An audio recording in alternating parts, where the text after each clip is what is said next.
इहाँ राज हमार चलल बाया हमारे ही चली। ढेर अइले गइले गुंडा माफिया कटने बाहुबली, केहू के बस के चीज नइखे। इहाँ राज हमार चलल बाया हमारे ही चली। ढेर अइले गइले गुंडा माफिया कटने बाहुबली, मार के गोली बंद कदम बोली हरदम ला सुता दे।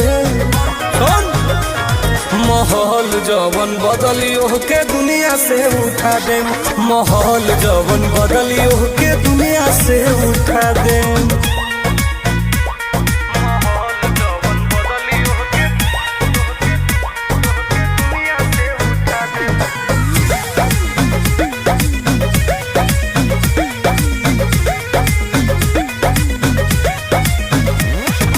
पुलिस प्रशासन सरकार बहम